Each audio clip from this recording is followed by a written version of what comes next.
जय जगन्नाथ सांग माने शुभ संध्या नमस्ते केमती अछंती समस्ते आशा करुछि आपण माने समस्ते बहुत भलरे थिबे एवं खुशी रे थिबे मु मध्य भल अछि।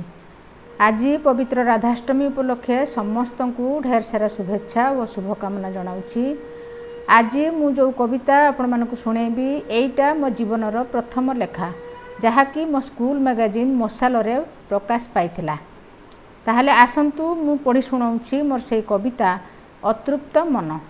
मन चाहूला अनेक किछि देखिथिला अनेक सुनेली स्वप्न किंतु हजिगला सबु स्वप्न तार आशा रहीगला जीवनर अंधार भितरे एक निभृत कोठरी रे पाइलानी खोजी सेई अमृतर संधान भरीगला जीवनटा विषर जलारे भावी सेई स्वप्न कथा खाली झुरी मरे जीवनर सौधतार रहीगला अधा गढ़ा होई पारिलानी जमा सीए ताहाकु पुराई हृदय रे जाबुड़ी सी रखिअछि अबारित अश्रु केतेबेले बही जाए बा स्रोतसिनी होई पारे नाही बंध देई ताकू अटकाई हराई कुमारित्व होइला सीमंतिनी सी किंतु निर्वापित हैला लेलिहान शिखा दीपटीए होई जलिला सर्वदा संसारर अमड़ा बाटरे पाद देला बधुटीए साजी जीवन नौका से बाहिनेला किंतु पारिलानी कूल लंघी अथल ढेउरे से उबुडुबु होई डूबीगला दुखर स्रोतरे पाइले भी मातृत्व से पारिलानी होई आनंदित बेले बेले खोजे सी तार हजिला अतीत।